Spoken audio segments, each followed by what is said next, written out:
dan langsung memberikan komentar, like gitu dan lain-lain gitu, respon. Jadi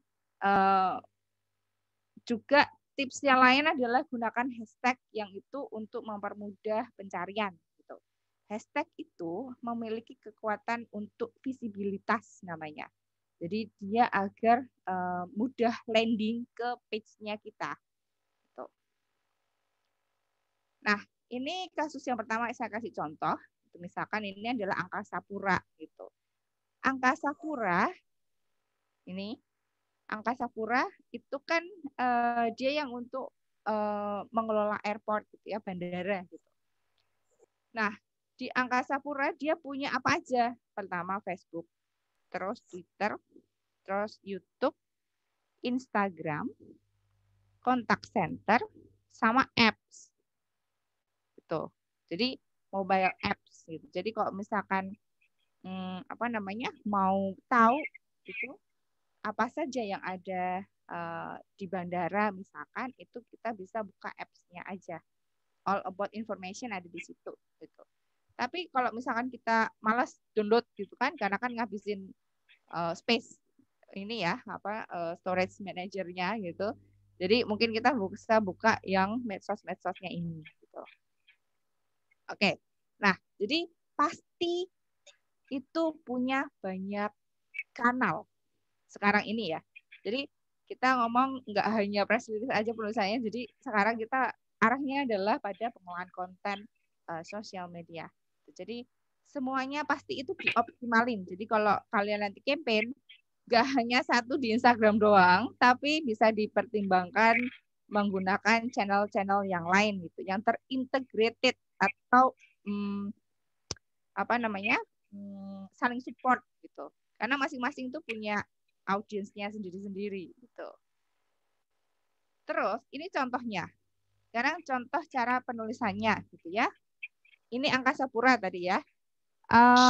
Angkasa Pura itu kan kalau cuman hanya bandara gitu, apa sih yang diinformasikan?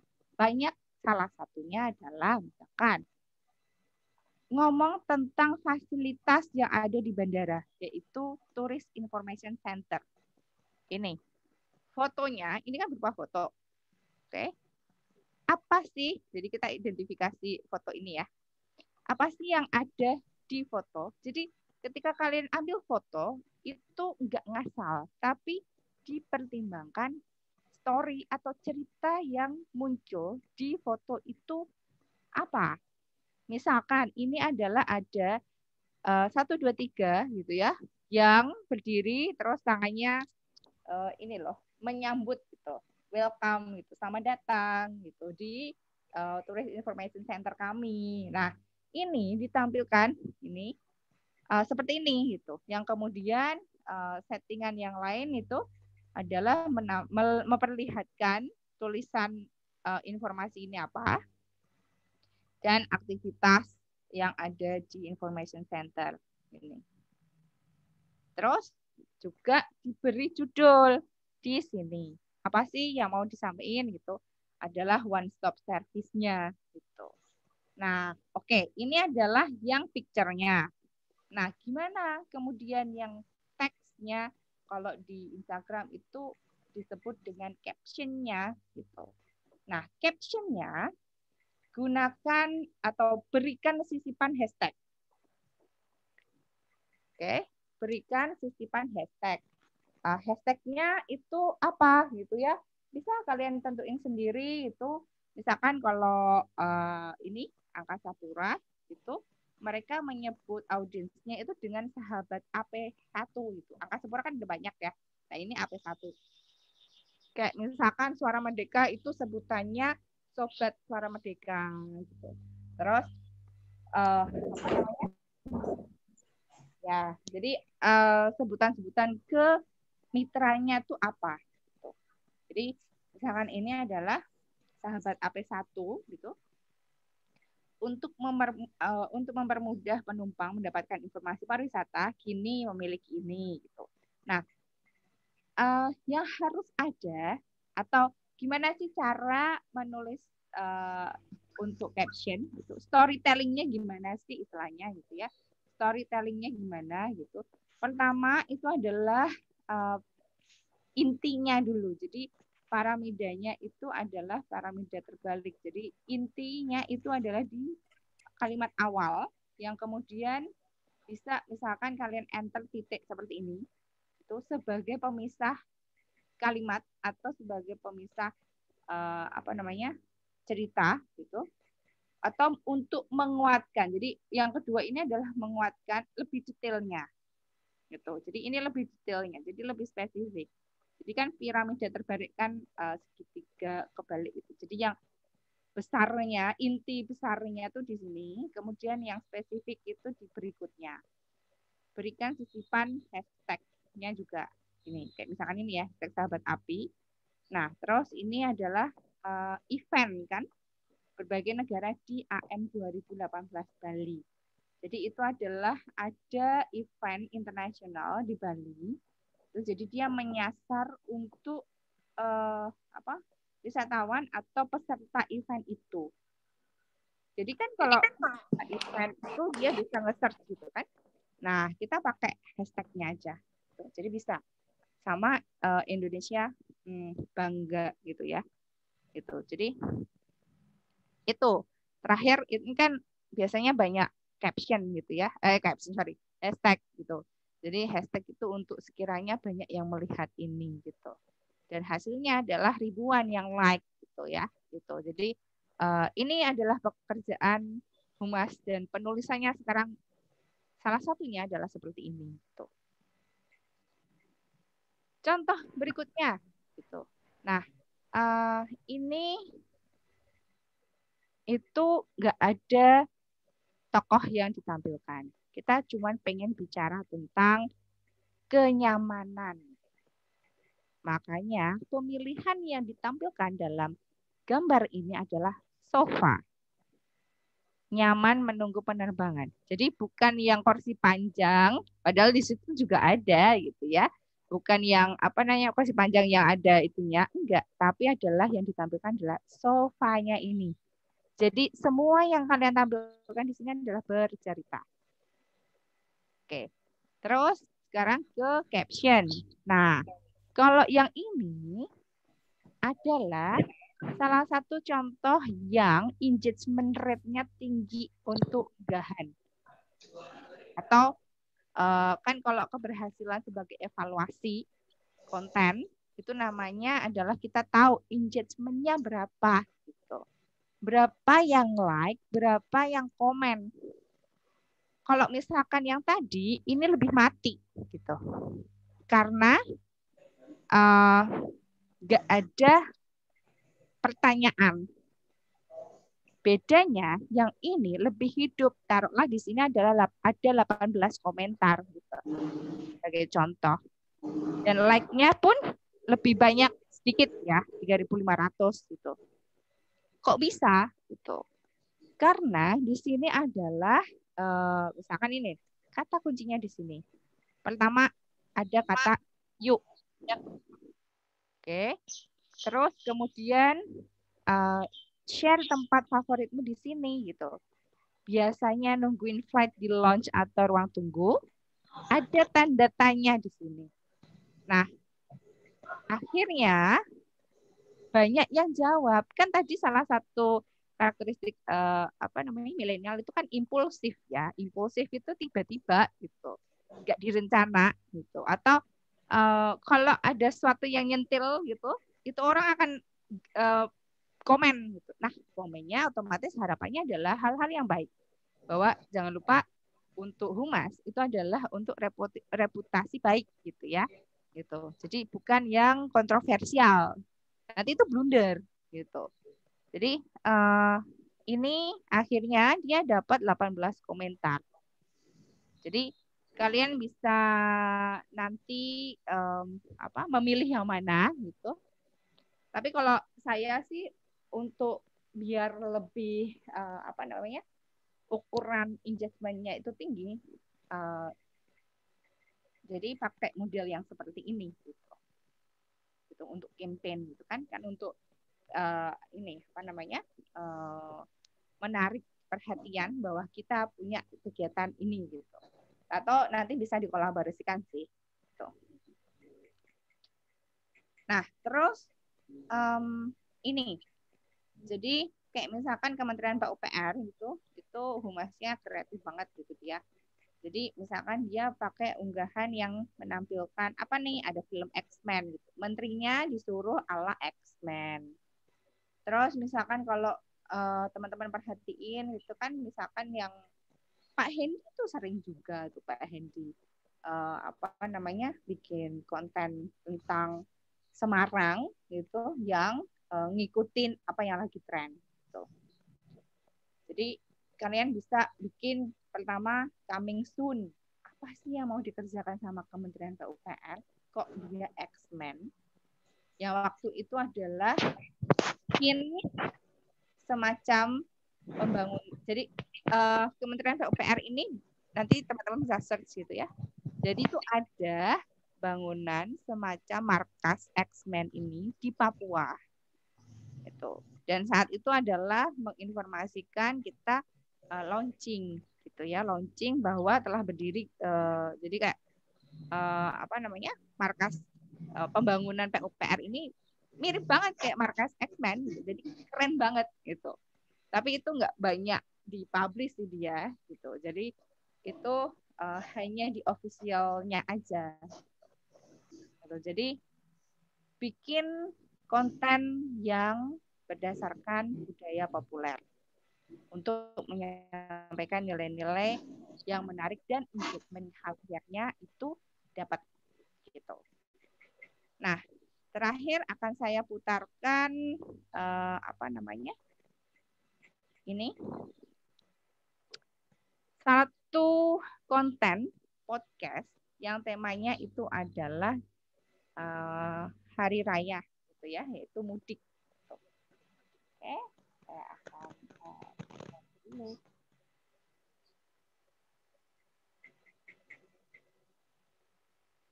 Ini ada dua ya, akan saya putarkan dua. Nanti teman-teman itu bisa biar makin kayak bagaimana sih bikin konten. Jadi ini adalah berdasarkan tipe audio podcast gitu. Tapi ada videonya gitu. Jadi tapi ini lebih pada podcast, masuk kategorinya itu podcast gitu.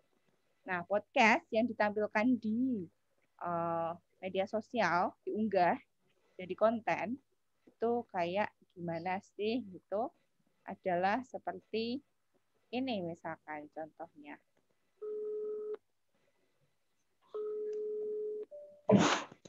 Bu, bapak kangen pengen balik.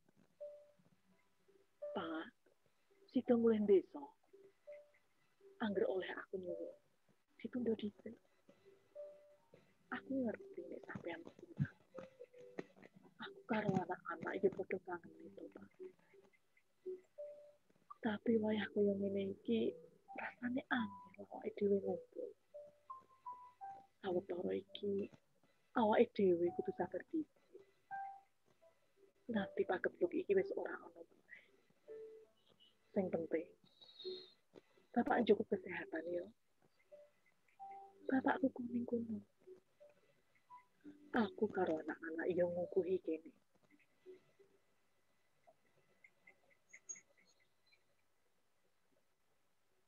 Oke, satu lagi bedanya. Jadi bikin versinya tuh ada banyak. Ini dua di antaranya.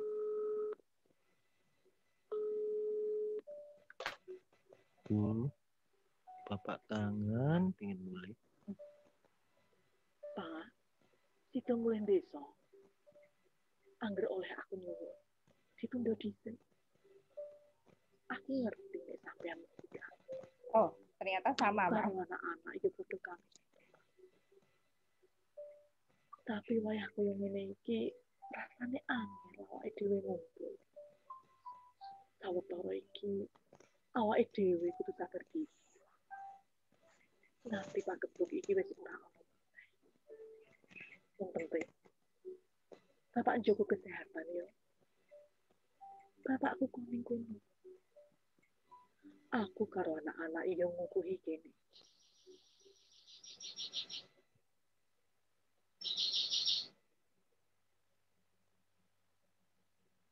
Oke.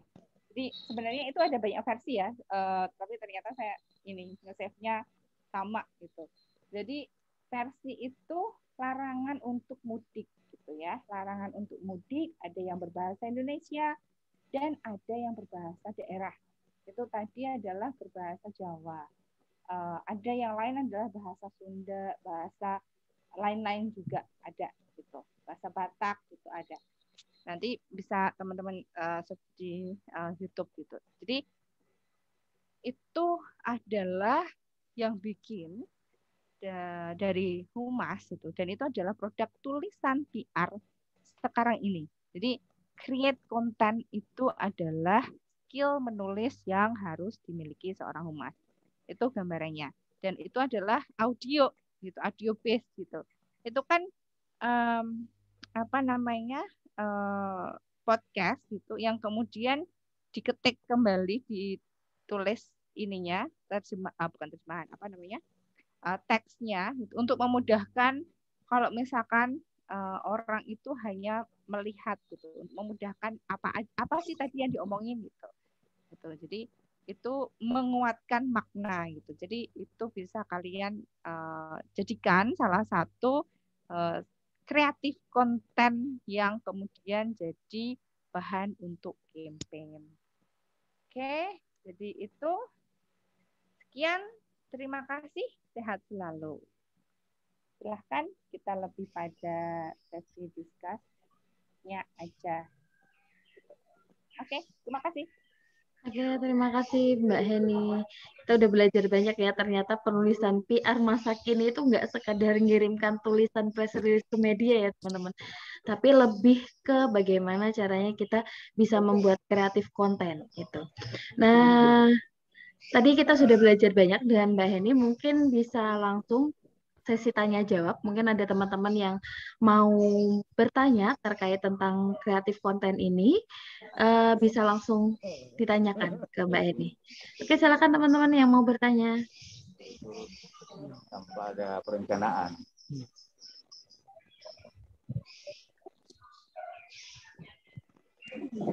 Halo.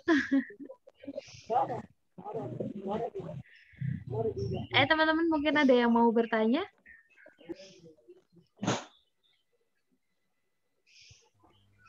Oke, gimana nih? Apa namanya? Kalau menurut teman-teman mungkin apa? Sebenarnya itu udah biasa dilakukan gitu ya. Karena kalau bikin konten tuh jago-jago gitu sekarang. Betul, anak-anak sekarang kalau bikin konten lebih pinter, Mbak. Followernya juga banyak. Nah sekarang itu apa namanya, bikin konten with purpose itu ada tujuannya, dan tujuannya adalah tentang kehumasan. Jadi tentang identitasnya itu yang dikuatkan. Jangan lupa logo itu sangat penting dan nggak boleh apa namanya, misal kalian bikin konten nih ya, mungkin ini sekaligus untuk teknis gitu. Ketika kalian bikin konten teks gitu ya, logo misalkan, logo universitas misalkan, taruhlah. Itu ketika kalian tarik itu harus pojok gitu. Seringkali juga saya menemukan itu tarik ke atas, tarik ke kanan. Nah, itu nggak presisi. Nggak presisi itu berarti belum memahami pentingnya identitas. Gitu. Jadi sampai segitunya diperhatiin. Jadi logo itu warnanya gitu kan. Misal kalian mau menyampaikan apa nih gitu, campaign dari UIN. Nah, warna UIN itu apa? Hijau. Warnanya Hijau. apa tuh? Nah, berarti dominannya di situ. Jadi hijau, tapi hijau yang gimana gitu? Apakah hanya sentuhan hijau atau dominan hijau, tapi ada unsur hijaunya. Itu wajib. Gitu. Terus logo itu harus presisi, maksudnya enggak tarik kanan, enggak tarik kiri, enggak tarik atas bawah gitu. Kan nanti kan jadinya kayak langsing atau menggendut. Nah, itu enggak boleh kalau dalam PR. Itu harus benar-benar presisi, yaitu tariknya itu di pojok gitu. Itu ini apa namanya PR banget tentang identitas. Oke. Ada pertanyaan Mbak Heni. Bu, kalau di FB itu ada ban gara-gara menggunakan kata-kata yang terlalu claiming, penulisan captionnya atau kontennya. Apakah di medsos bisa mendeteksi isi konten? Dan kemudian untuk hashtag sekarang menurut saya kurang terlalu worth it untuk di Instagram karena algoritmanya juga berubah terus. Itu. Nih ada pertanyaan Oke, dari terima Vida. kasih, Vida. Oke, Vida, terima kasih pertanyaannya. Ya, jadi kalau untuk media sosial itu mereka Ya Allah ngakak. Boleh di mute dulu ya. Yang lain. Oke. Nah, ya. Jadi kalau untuk di medsos itu misalkan FB, entah itu FB, Twitter ataupun Instagram gitu. Nah, ketika kita menuliskan kata-kata yang dia akan mendeteksi sebagai kata larangan gitu, itu pun bisa diblok gitu atau di-ban. Jadi itu kalian juga harus cermat untuk menggunakan pemilihan kata atau diksi yang kalian gunakan gitu ya. Nah, misalkan aja gitu, kayak misalkan Instagram itu kan ada sensitif konten gitu ya. Ketika misalkan di itu kan di videonya atau di gambarnya, misalkan itu mengandung kekerasan atau itu mengandung hal-hal yang misalkan konten plus gitu, yang tidak semua viewers. Jadi itu adalah merujuk pada algoritma dari media sosial itu sendiri gitu. Jadinya kalian juga kalau misalkan di ban berarti kalian harus langsung changing gitu, kalian harus ganti itu gitu. Jadi itulah makanya harus kreatif seorang humas itu. Kemudian untuk hashtag menurut Vida itu kurang worth it karena Instagram sekarang algoritma berubah terus. Sebenarnya itu akan berubah terus gitu. Tapi paling tidak itu adalah salah satu upaya untuk memudahkan gitu pencarian. Jadi itu terkait dengan salah satu keunggulannya adalah visibilitas gitu, di mana itu mudah untuk dilihat gitu. Jadi akan mengarahkan ke landing page yang mana gitu.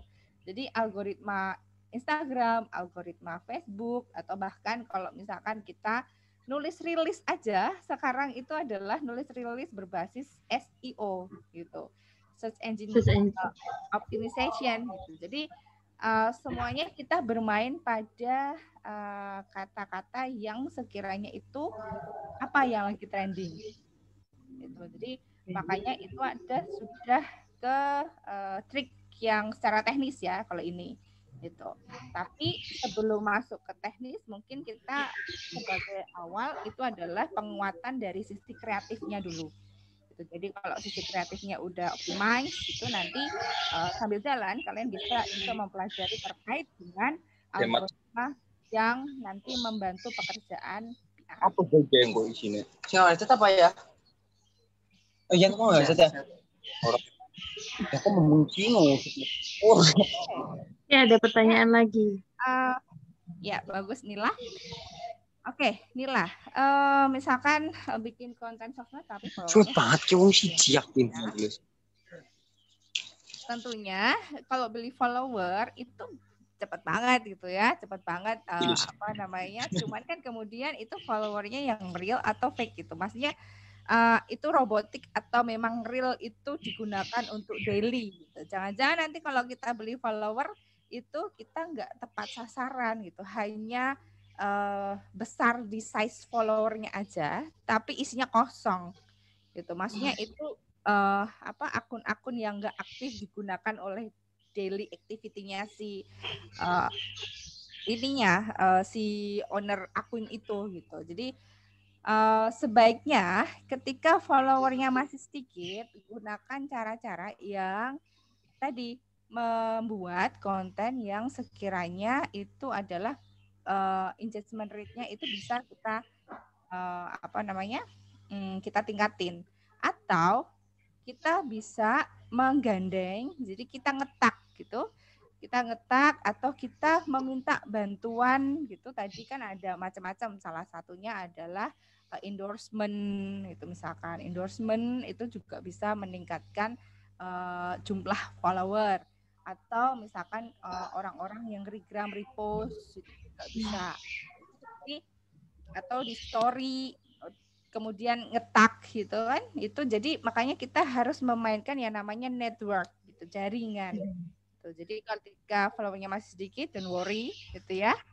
Nah ini juga jadi challenge ya, misalkan gini,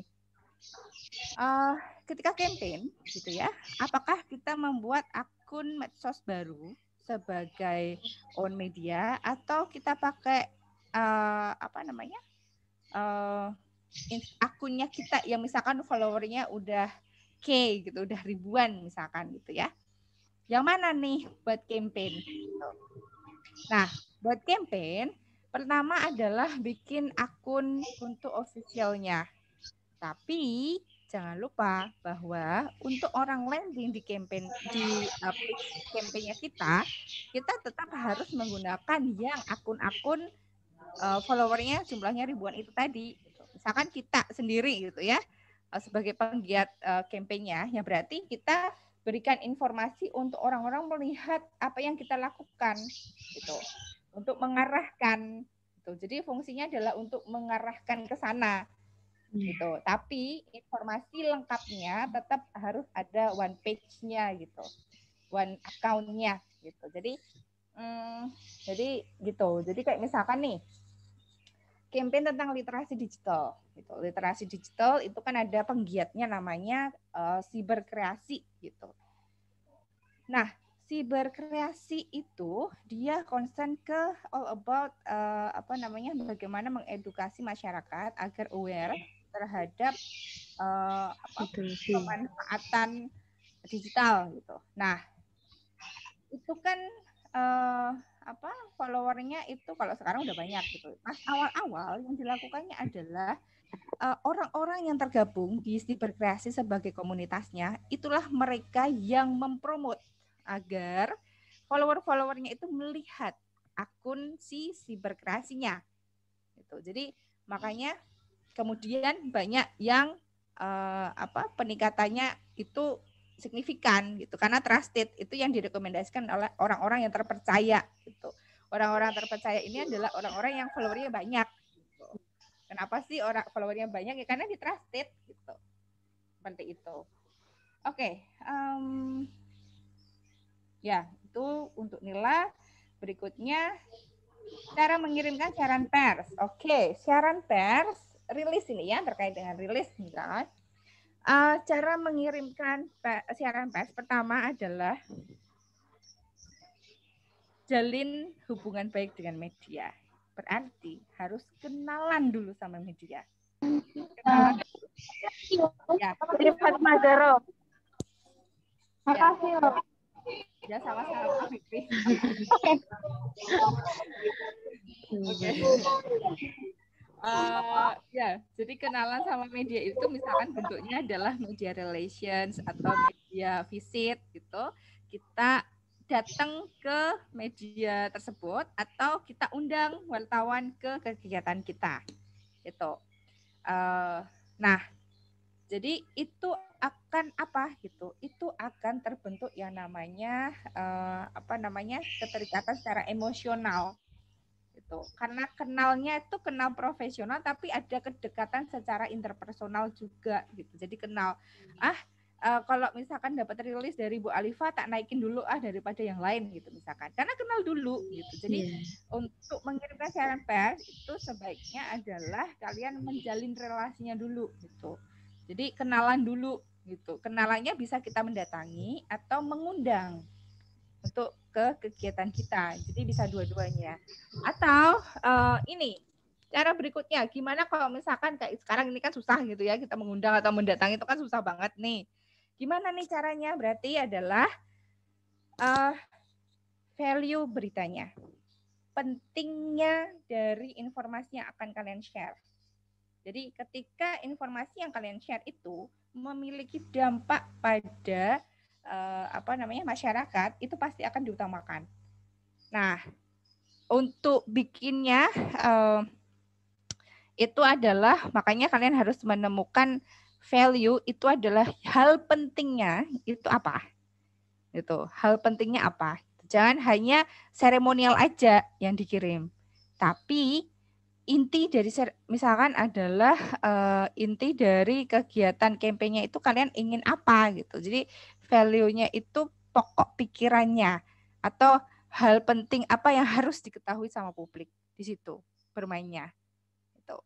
Terus persyaratan oh ya itu tadi udah ya. Terus apakah ada biaya khusus untuk mengirimkan siaran pers? Oh tentunya nggak ada ya. Kalau mengirimkan siaran pers itu nggak ada. Itu lebih pada siaran persmu itu menarik apa enggak gitu. Jadi enggak transaksional gitu enggak. Apakah semua PR itu Oke, terima kasih Ihsanul atas pertanyaannya gitu. Apakah seorang PR itu harus itu kembali lagi pada kekuatan finansial dari lembaga atau korporasinya atau organisasinya. Jika misalkan dia itu misalkan korporasi misalkan kayak Telkomsel, misalkan yang besar gitu ya, korporasi besar gitu atau kelembagaan gitu. Nah, dia itu masing-masing ada divisinya gitu, divisi medsos, divisi yang lainnya gitu. Jadi itu memang personalized banget, jadi udah spesifik gitu. Tapi kalau misalkan itu organisasinya itu misalkan kita kerja di yang kekuatan finansialnya kurang gitu. Nah, biasanya itu all in. Kita mengerjakan pekerjaannya nggak hanya PR aja, biasanya digabung sama marketing. Gitu. PR and marketing itu jadi satu gitu. Jadi kita harus bisa jualan produk, tapi kita harus ngenalin betapa baiknya si perusahaan kita gitu. Jadi itu harus all in ya. Kalian yang mana nih gitu? Kalian masuk yang mana? Apakah pada korporasi yang memang itu dari sisi finansialnya kuat atau yang kurang kuat gitu? Itu tergantung. Dua-duanya ada gitu. Terus Kun, media partner dan sponsorship, yang paling kenal dari keduanya. Oke. Media partner itu adalah kerjasama dengan media karena dia memberikan mendukung kegiatan kita untuk publikasi gitu. Misal kita punya kegiatan gitu ya, atau kita punya acara. Nah, kemudian media partnernya adalah Suara Merdeka. Jadi Suara Merdeka nanti harus gitu ya, karena kan sudah jadi media partner, jadi harus memberikan harus mempublikasikan. Jadi berita tentang kegiatan kita harus dimuat gitu. Itu udah pasti gitu. Karena itu sebagai official media partner.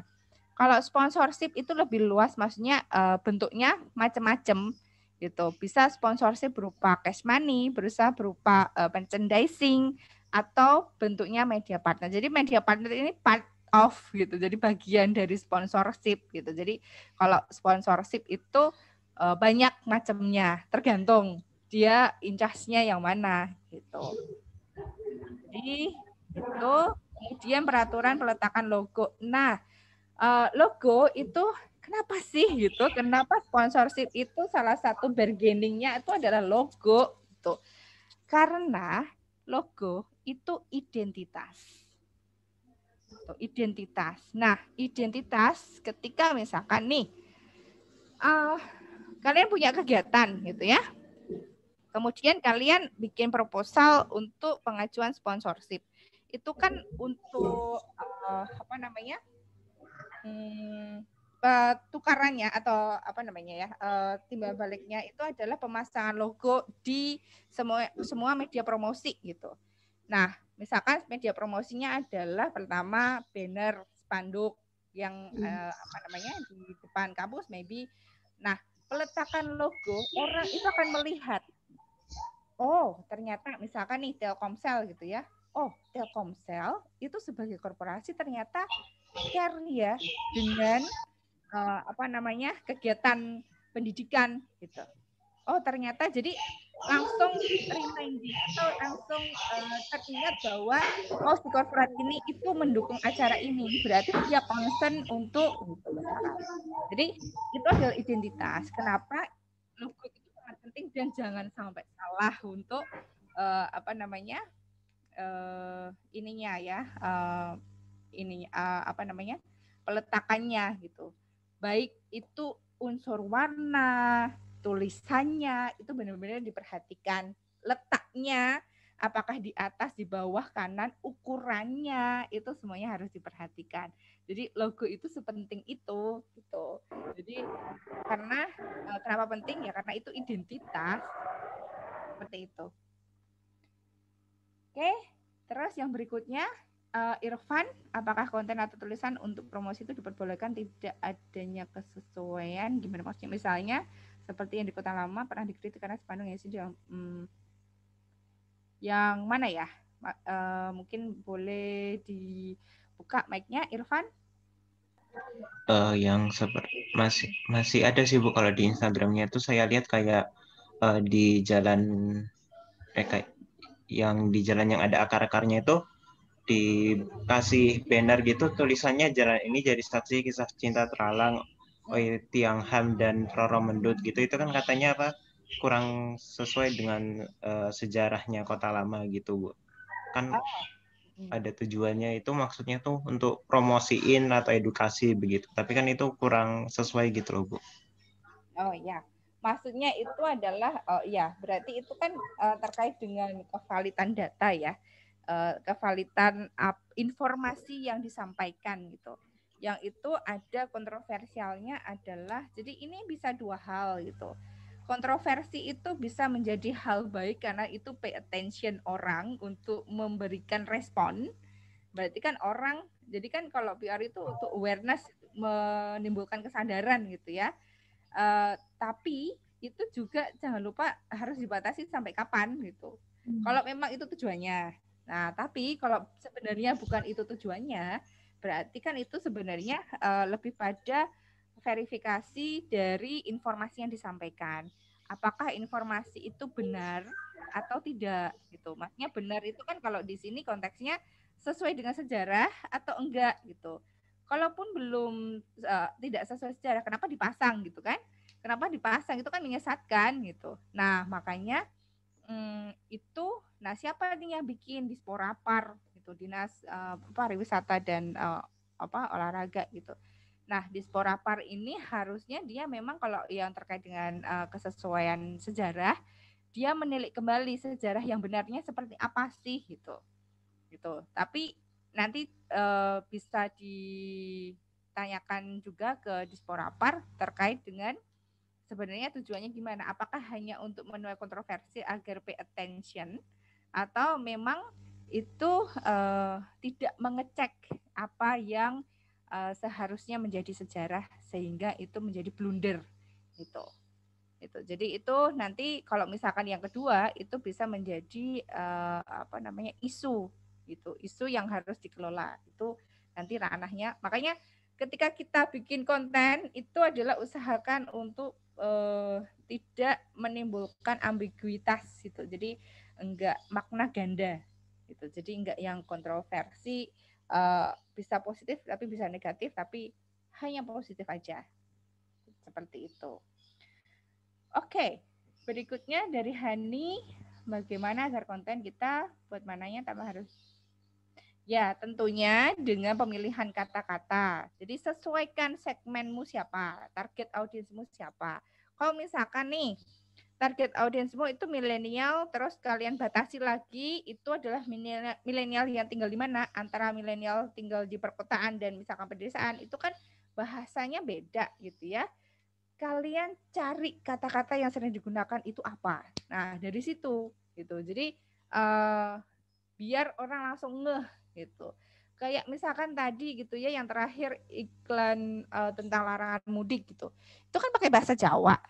Yang ngerti ya hanya orang-orang Jawa doang gitu. Kalau misalkan orang Jawa Barat aja gak ngerti itu maksudnya apa. Karena kan itu bahasa Jawa semua gitu. Gitu. Jadi makanya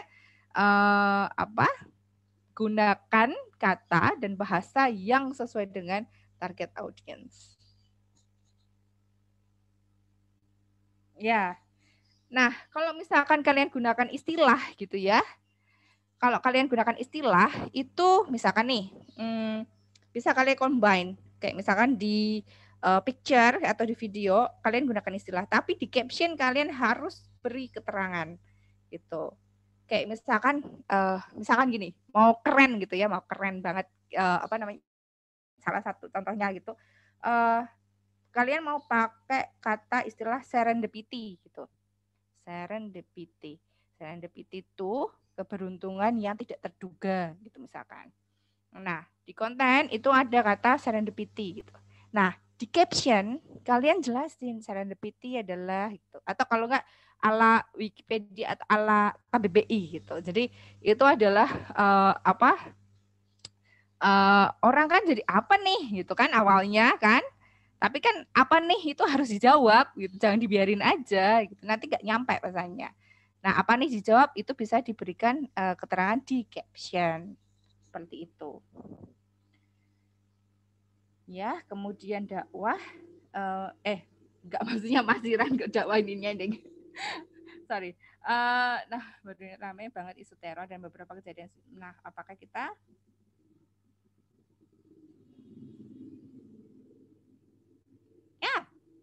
itu bisa banget ya dan bagus banget kalau misalkan kalian bikin campaign tentang itu gitu. Bahwa teror itu dikaitkan dengan agama Islam misalkan gitu. Nah, kalau cara menulisnya itu adalah apa namanya? Coba kalian identifikasi itu teror yang ditakutkan dari teror itu apa. Terus tunjukkan dari ajaran Islam yang bukan itu mengarah ke situ. Mungkin bisa kalian tuliskan kata-kata gitu atau mengutip dari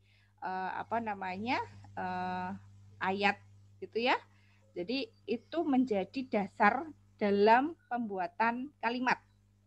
Jadi tunjukkan ajaran yang mana yang kemudian kalian kemas dengan yang berarti kan ini siapa sih yang itu menganggap gitu. Jadi pertama jangan lupa target audiensnya siapa yang mengidentifikasi bahwa teroris itu kaitannya dengan Islam misalkan. Siapa? Berarti kan kita menyasar ke mereka. Nah, menyasar ke mereka berarti kita bikin konten kata-kata yang meyakinkan untuk bahwa ajaran Islam bukan seperti itu. Tapi juga jangan responnya nanti malah pembenaran gitu bukan ya.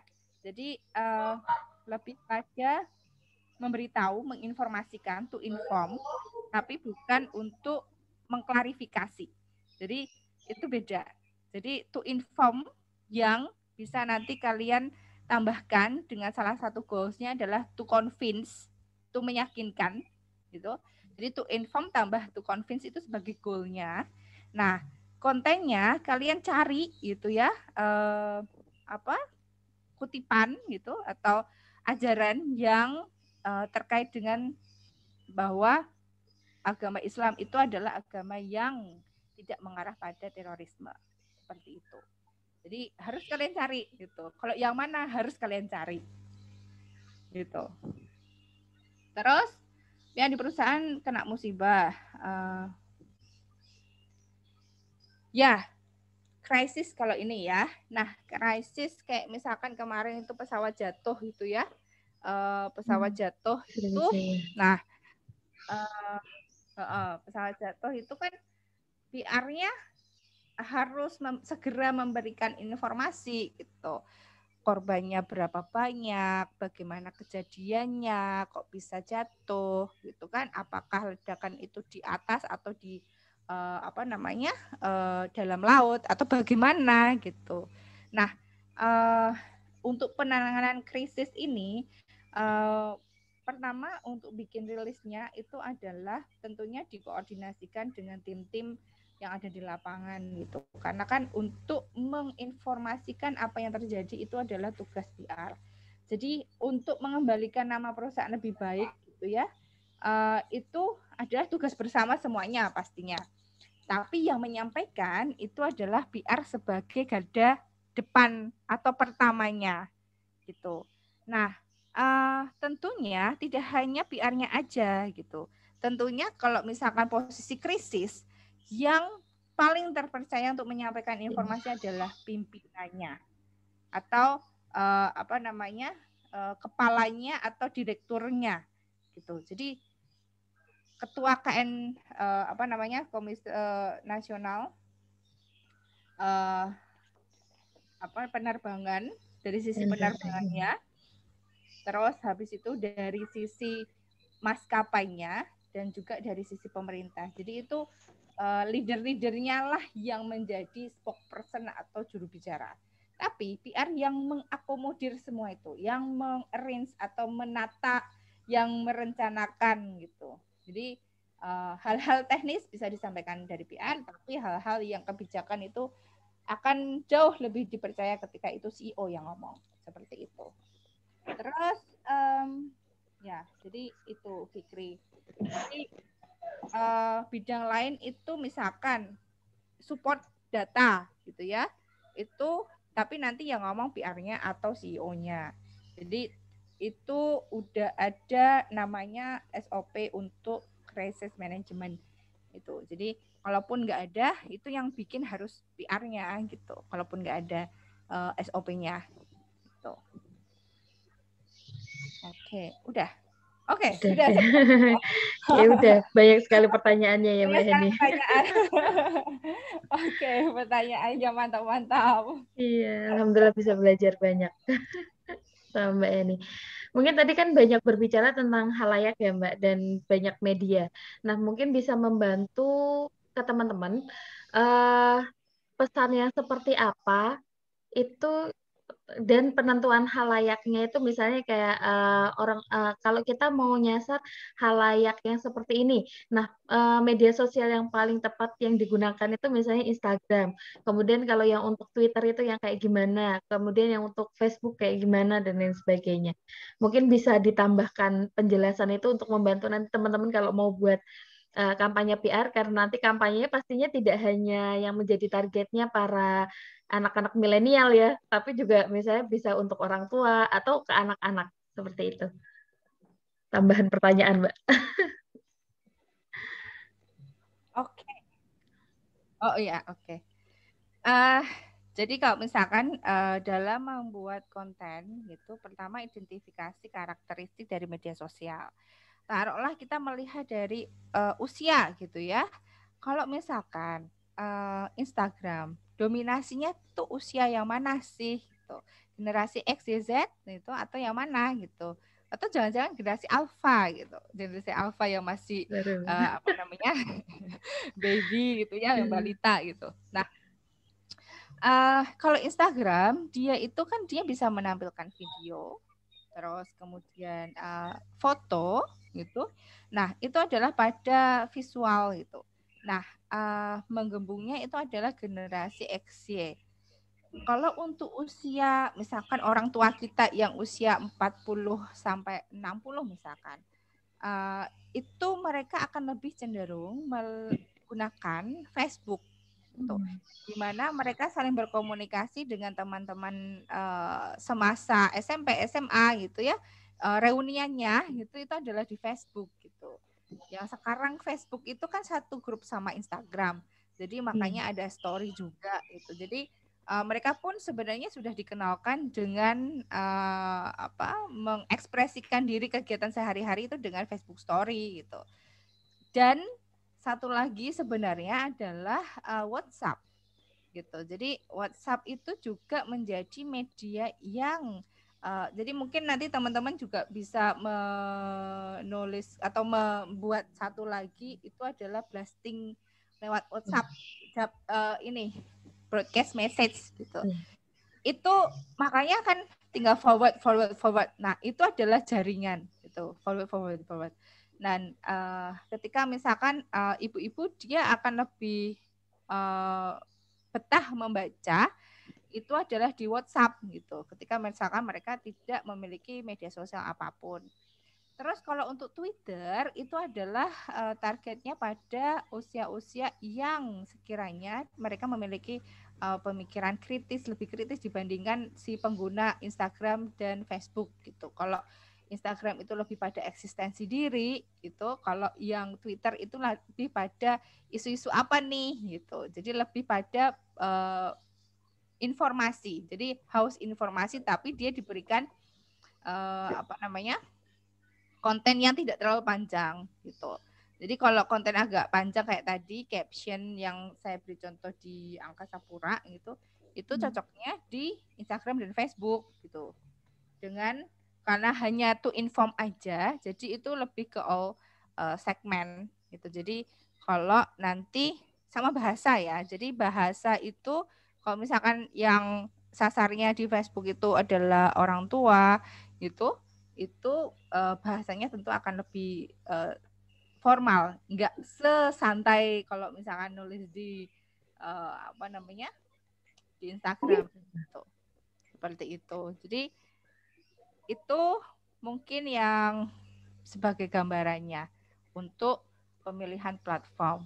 Dan jangan lupa untuk saling mengaitkan. Misalkan kalian bikin konten di Instagram, tapi nanti di captionnya ditulis untuk ngeklik atau follow atau kita juga informasi lebih lengkapnya di misalkan. Jadi ada kayak kaitannya gitu. Jadi tautan. Jadi tautan itu jadi saling terkait satu sama lain. Gitu. Jadi kalau broadcast message apalagi gitu ya, itu kan kita bisa copy link gitu. Iya. Jadi itu pun sama. Jadi jangan lupa untuk saling mengaitkan karena yang pasti adalah semua jadi gini. Hal yang menarik gitu ya tentang Indonesian Society itu adalah hampir 200 juta itu punya yang namanya handphone atau melek teknologi gitu ya. Jadi pasti mereka itu adalah digitalized gitu. Jadi mereka itu adalah sasaran kita yang hampir 200 juta. Sedangkan jumlah total masyarakat Indonesia secara keseluruhan adalah 270 kalau sekarang. Jadi itu banyak gitu. Jadi pasti cara-cara blastingnya itu bisa dengan macam-macam. Gitu. Terima kasih Mbak Heni. Mungkin ada pertanyaan lagi dari teman-teman? Saya itu yang tertarik malah ini Mbak, punya Kementerian Kesehatan. Dia cukup menarik ya ketika dia tentang bagaimana penanganan COVID, kemudian dia membuat beberapa iklan layanan masyarakat, tapi dengan segmen yang berbeda-beda ya. Contohnya di awal dia menjelaskan tentang 3M, 5M, kemudian yang terakhir untuk yang anak-anak yang milenial mungkin dengan campaign tentang pesan ibu dan lain sebagainya. Itu cukup menarik yang dilakukan oleh PR yang ada di kementerian. Kalau itu Kementerian Kesehatan sama gugus tugas. Sama gugus tugas COVID-nya ya Mbak ya. Oke. Itu. Jadi itu juga ini loh kerjasama. Jadi mereka juga melakukan media co-ops gitu. Jadi kerjasama dengan semua media nasional dan lokal. Jadi mereka juga kerjasama misalkan nih dari bulan misalkan dari bulan akhir tahun kemarin misalkan Agustus sampai Desember itu fokus gitu pada campaign yang 3M. Nah itu diwajibkan ya kerjasama gitu ya dengan misalkan kalau yang di sini adalah ke Suara Merdeka sama Tribun dengan pemberitaan sekian jumlahnya. Jadi kerjasamanya karena ini mengedukasi, jadi dia punya bargaining juga gitu untuk ayo kita harus bareng-bareng menginformasikan gitu. Tapi salah satunya adalah dengan media co-ops gitu yang dilakukan oleh Kemenkes. Memang. Iya. Sekarang yang terbaru udah lebih ke vaksin ya Mbak. Tapi itu kayak bentuk ada bentuk kayak CSR-nya dari media, itu bentuk kayak CSR-nya dari media bukan sih, dengan membantu. Kan kalau nggak salah dulu tuh pernah disampaikan bahwa media pun punya kewajiban untuk edukasi, beberapa fungsi media kan, dia tidak hanya tentang entertainment dan bisnis, tapi dia juga harus membantu pelaksanaan tadi pekerjaan pemerintah lewat ILM-ILM-nya ya. Kalau disebut CSR sih, Bukan deh. makasih, kayaknya enggak. Karena kan itu pekerjaan, karena itu memang tugas dan kewajiban media untuk menginformasikan kebijakan pemerintah kalau itu.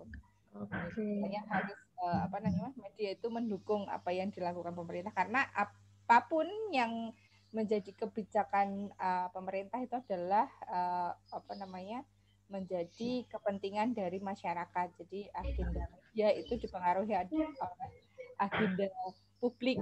Nah, agenda publik ini merujuk pada agenda policy. Jadi kaitannya panjang nanti. Panjang nanti. Oke, mungkin dari teman-teman ada pertanyaan lagi? Nggak ada ya? Kalau nggak ada, mungkin boleh. Atau Mbak Heri mau menambahkan lagi? Cukup. Mungkin Cukup ya. Semangat buat teman-teman berkampanye. Tapi menarik itu. Salah satu tema yang ditawarin tadi adalah kampanye bahwa Islam itu bukan teroris gitu ya. Jadi itu menarik banget, dan kalau misalkan teman-teman ada yang concern ke situ, itu bagus banget gitu. Iya, karena yang lagi rame ini ya Mbak ya, dan butuh dikampanyekan lagi bahwa Islam itu tidak seperti itu. Nah, itu makanya karena ini tadi lagi rame, itu istilahnya riding the wave tadi ya Mbak ya. Betul. Tapi banyak sebenarnya ya Mbak, kalau yang mau diangkat loh ya, misalnya kalau kita mau membuat campaign yang mendukung agenda pemerintah, kan ada yang tentang tadi mungkin membantu yang tentang meluruskan tadi bahwa Islam itu tidak seperti yang ditampilkan seperti kayak yang teroris dan lain sebagainya. Mungkin sekarang yang lagi rame juga tentang larangan mudik, itu juga bisa, kan lagi ramai tentang hal-hal itu. Nah, itu tantangannya memang buat teman-teman nanti. Memang mereka saya skemakan dalam 1 bulan Ramadan ini kuliahnya dipadetin biar mereka 1 bulan ini fokus untuk bikin kampanye PR. Mantap. Jadi makasih banyak teman Mbak Heni yang sudah memberikan banyak penjelasan ya teman-teman. Kita sudah belajar banyak nih tentang kreatif konten tadi, bagaimana caranya membuat konten yang menarik yang nanti bisa kalian aplikasikan, kampanye kalian yang mau kalian angkat seperti apa, kemudian bagaimana kalian mengemasnya, itu tadi sudah dijelaskan banyak oleh Mbak Heni itu. Mungkin karena sudah tidak ada pertanyaan lagi, dan mungkin kita tutup aja ya kuliah bersama kali ini. Terima kasih untuk Mbak Heni yang sudah berbagi ilmunya. Semoga bermanfaat, sangat bermanfaat untuk kami ya. Kemudian juga saya juga ucapkan terima kasih ke teman-teman karena ini kuliah tambahan Mbak Heni, jadi mereka meluangkan waktu liburnya hari Sabtunya untuk hadir 100. Iya. Ini 5 kelas memang, ada 5 kelas PR.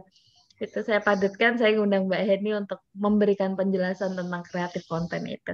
Oke, tadi ya terima kasih untuk teman-teman yang sudah bergabung di perkuliahan hari ini. Saya ucapkan terima kasih yang sebanyak-banyaknya. Sekian dari saya. Kita foto bareng dulu. Oh, boleh. On kamera dulu ya, teman-teman. Terima kasih kembali Kintan.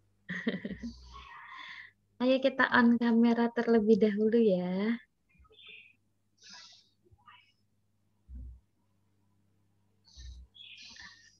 Terima kasih juga Eka. Oke. Oke, kita foto dulu ya.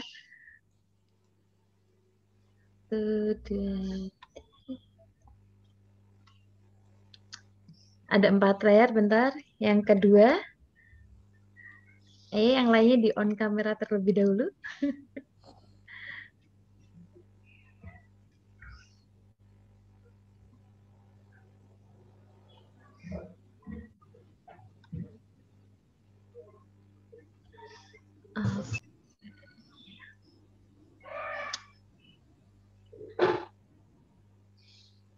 Oke, sudah.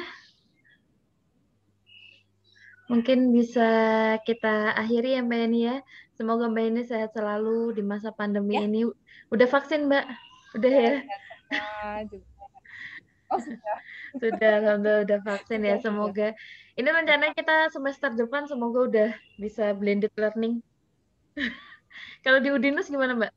Ya. Udah mulai masuk? Sepertinya setelah UTS. Oh belum. Belum. Oke. Tapi mungkin akan bergantian setelah UTS. Mungkin tapi ya, karena belum ada surat. Iya, oke. Oke, yang penting semoga kita semua sehat selalu ya teman-teman dimanapun kita berada. Karena sekarang yang paling mahal itu memang kesehatan. Oke, sekian dari saya dan Mbak Heni. Terima kasih atas partisipasinya. Wassalamualaikum warahmatullahi wabarakatuh. Waalaikumsalam Waalaikumsalam warahmatullahi wabarakatuh. Terima kasih Ibu. Waalaikumsalam warahmatullahi wabarakatuh. Ketemu semester depan ya Mbak Hen. Jangan kapok. Oke.